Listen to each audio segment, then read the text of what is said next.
Achei-me espírito no dia do Senhor, e ouvi por detrás de mim grande voz como de trombeta dizendo: O que vês, escreve em livro e manda às 7 igrejas: Éfeso, Esmirna, Pérgamo, Tiatira, Sardes, Filadélfia e Laodiceia. Apocalipse capítulo 1, versos 10 e 11. Meus irmãos, de acordo com o versículo 10 do capítulo 1 do Apocalipse, João, o apóstolo, ele ouviu uma grande voz como de trombeta vindo de trás dele, e ele escutou esta grande voz exatamente no dia do Senhor.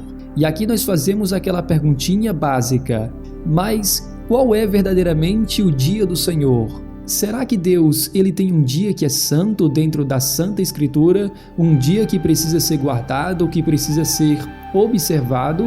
Veja o que a palavra de Deus diz em Isaías capítulo 58, versículo 13 e 14, com relação ao verdadeiro dia do Senhor dentro da Escritura Sagrada. Se desviares o pé de profanar o sábado e de cuidar dos teus próprios interesses no meu santo dia, se chamares ao sábado deleitoso e santo dia do Senhor, digno de honra, e o honrares, não seguindo os teus caminhos, não pretendendo fazer a tua própria vontade, nem falando palavras vãs, então te deleitarás no Senhor. Eu te farei cavalgar sobre os altos da terra, e te sustentarei com a herança de Jacó teu pai, porque a boca do Senhor disse. Isaías capítulo 58, versos 13 e 14. Então veja, meus irmãos, que de acordo com a palavra de Deus, o dia do Senhor na Escritura Sagrada é o santo sábado de Deus, o sábado da criação. Isto significa que o apóstolo São João, ele teve toda esta revelação do livro do Apocalipse num dia de sábado, que é exatamente o dia do Senhor.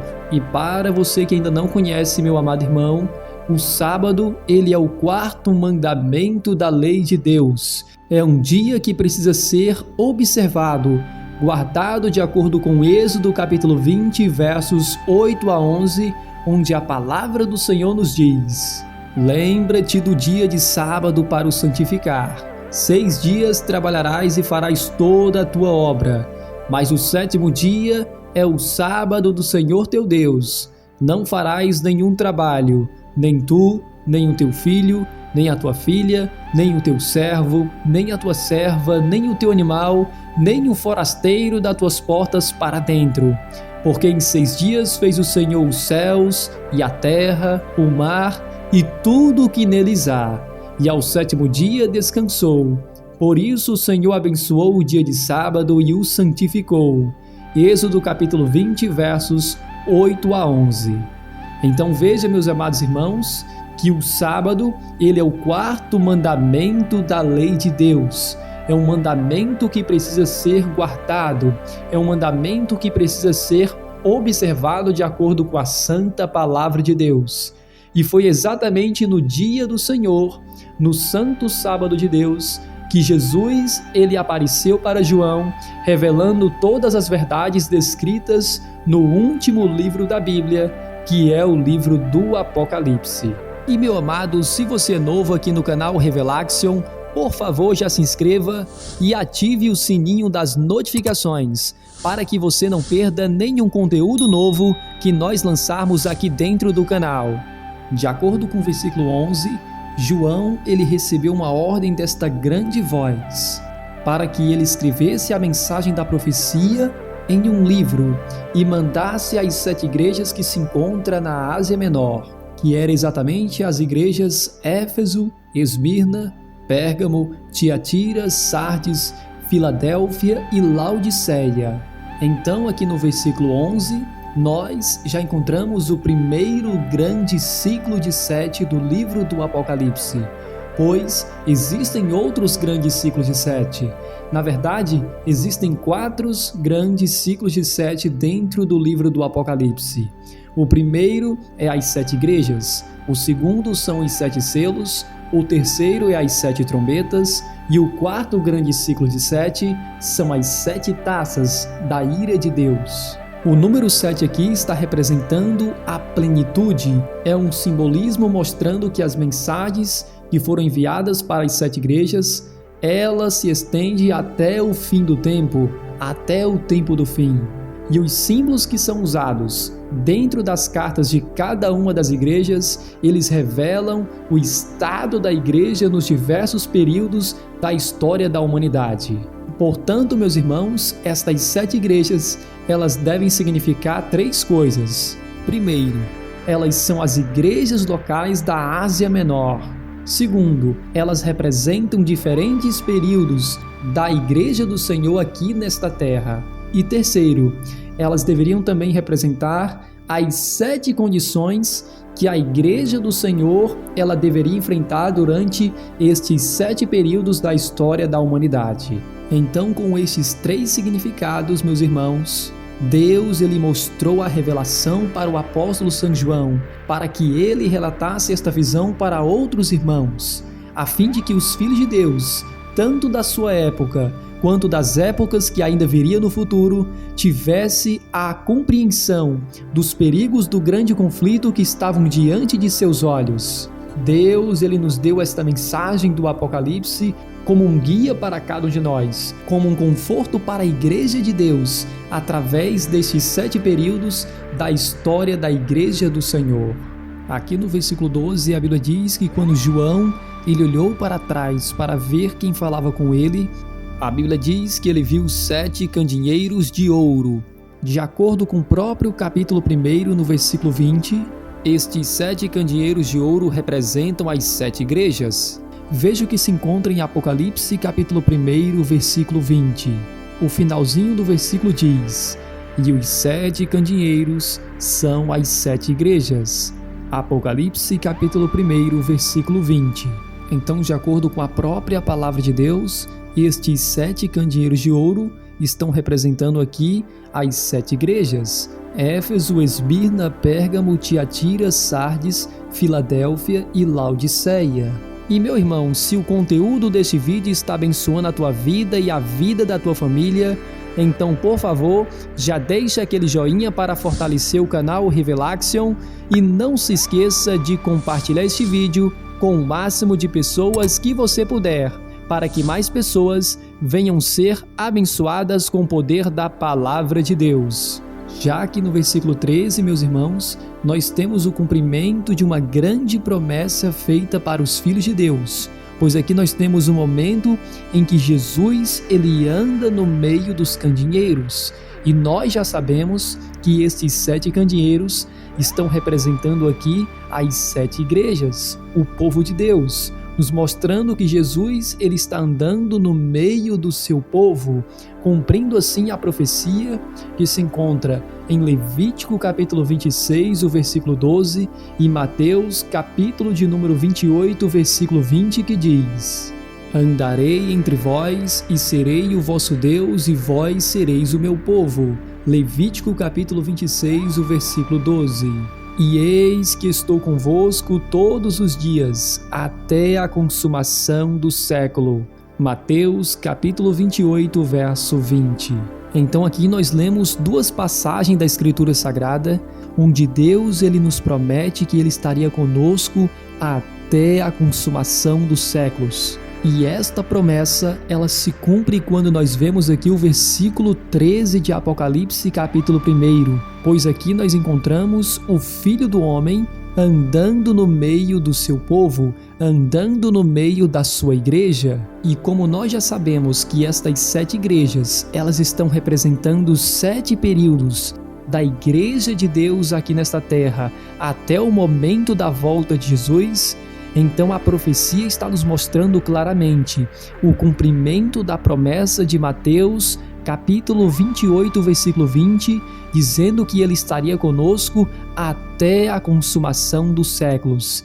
E esta consumação dos séculos só acontecerá no momento da volta de Jesus. E isto também nos mostra que o Senhor nunca abandona os seus filhos, ele jamais abandona o seu povo. E por mais que Jesus ele esteja agora neste exato momento no santuário celestial, Ele confiou a cada um de nós o seu Santo Espírito, que é aquele que nos convence do pecado, da justiça e do juízo. E quem representa este Filho do Homem que aparece aqui no versículo 13 do capítulo 1 do Apocalipse?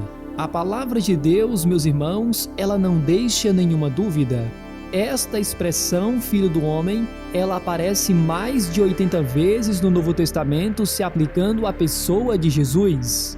Então fica claro que este Filho do Homem que aparece aqui no capítulo 1, no versículo 13 do Apocalipse, é o próprio Senhor Jesus. É ele que fala com o apóstolo São João com sua grande voz como de trombeta, dizendo: "O que vês, escreve em livro e manda às 7 igrejas: Éfeso, Esmirna, Pérgamo, Tiatira, Sardes, Filadélfia e Laodiceia." E perceba, meus amados, também no versículo 13, que aqui é dito que o Filho do Homem, que é o Senhor Jesus, ele se apresenta com vestes talares, ou seja, vestes compridas, que eram as mesmas vestes que Arão, o sumo sacerdote, ele usava lá no santuário da terra, conforme Êxodo capítulo 29, versículo 5. Mas aqui, é claro, se trata de uma cena não do santuário da terra, mas sim do santuário celestial, nos mostrando que assim como Arão foi o sumo sacerdote no santuário terrestre, agora Jesus, ele é o sumo sacerdote do santuário celestial. E nós precisamos entender, meus irmãos, que aqui mostra claramente para cada um de nós que o trabalho de Cristo, ele não finalizou na cruz, mas apenas começou na cruz. Pois por mais que o sacrifício de Cristo, meus irmãos, ele tenha sido completo e todo suficiente para salvar a raça humana que estava perdida por causa do pecado, mesmo assim, ele cumpriu unicamente a primeira fase da expiação do pecado, pois nós temos que entender que o plano da salvação, a obra para expiar o pecado, meus amados, ela está dividida em 3 fases. E quando Jesus ele veio a esta terra como o Cordeiro de Deus que tira o pecado do mundo, ele cumpriu apenas a primeira fase desta missão, desta grande missão, da expiação do pecado. Mas após a sua morte e ressurreição, Jesus, conforme aqui o capítulo 1 do Apocalipse, ele começaria agora a atuar na segunda fase de sua missão, que era a missão agora de mediador.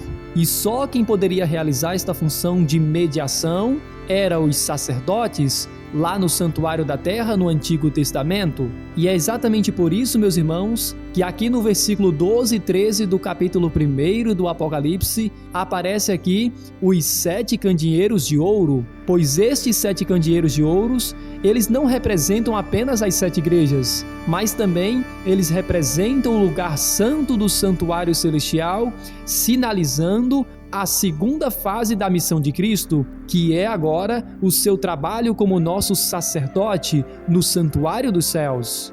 Esta grande cena, meus irmãos, que nós vemos aqui no capítulo 1 do Apocalipse, onde vemos o Filho de Deus andando aqui no lugar santo do santuário celestial, no meio dos 7 candeeiros de ouro, é uma cena que está alinhada com os textos descritos em Hebreus capítulo 8, versículo 1 e versículo 2, e Hebreus capítulo 9, versos 11, 12 e o verso 24, que diz: "Ora, o essencial das coisas que temos dito é que possuímos tal sumo sacerdote, que se assentou à destra do trono da majestade nos céus, como ministro do santuário e do verdadeiro tabernáculo que o Senhor erigiu e não o homem." Hebreus capítulo 8, versículo 1 e 2. "Quando, porém, veio Cristo como sumo sacerdote dos bens já realizados, mediante o maior e mais perfeito tabernáculo, não feito por mãos, quer dizer, não desta criação, não por meio de sangue de bodes e de bezerros, mas pelo seu próprio sangue, entrou nos santos dos santos, uma vez por todas, tendo obtido eterna redenção." Hebreus capítulo 9, versículo 11 e 12. "Porque Cristo não entrou num santuário feito por mãos, figura do verdadeiro, porém no mesmo céu, para comparecer agora por nós diante de Deus." Hebreus capítulo 9, versículo 24. Então, de acordo com todos esses textos que nós acabamos de ler, nós temos aqui a mesma cena, nos mostrando claramente que depois da morte de Cristo, sua ressurreição e sua ascensão aos céus, Jesus, ele ascendeu aos céus exatamente para o lugar santo do santuário celestial, para começar agora o mesmo trabalho que o sacerdote ele exercia no santuário da terra, todos os dias no lugar santo, que era um trabalho de mediação em prol do pecador arrependido. E nós vimos claramente nesses textos que nós acabamos de ler, que Jesus agora, ele está no verdadeiro tabernáculo que o Senhor erigiu e não homem. O verdadeiro tabernáculo mencionado aqui em Hebreus, capítulo 8, versículo 1, verso 2, e Hebreus, capítulo 9, versículo 11, 12, verso 24, é o próprio santuário que está nos céus, o santuário celestial, o santuário que não foi feito por mãos humanas, mas foi feito pelas mãos do próprio Deus, Criador dos céus e da terra e do mar e de tudo que neles há. E Jesus agora está oficiando neste santuário para continuar a sua grande missão, a segunda fase desta missão, que é a função agora de sacerdote. E é exatamente neste santuário celestial que o nosso Senhor Jesus está oficiando hoje como nosso sumo sacerdote, intercedendo por cada um de nós pecadores, para que eu e você nós tenhamos o direito à vida eterna em Cristo Jesus. E para que eu saiba que você chegou até aqui neste vídeo, digita a seguinte frase aí abaixo nos comentários: 7 igrejas. Desta forma, eu saberei que você concluiu mais um estudo da Palavra de Deus aqui dentro do canal Revelaction. E se o seu desejo é entender mais sobre as profecias do livro do Apocalipse, então clica neste vídeo que vai estar aparecendo logo aqui nesta tela e você terá a oportunidade de aprender as profecias do Apocalipse verso por verso desde o início até aqui. Então, deixado esse recado para vocês, fiquem na santa paz do Senhor Jesus e até ao próximo vídeo aqui do canal Revelaction.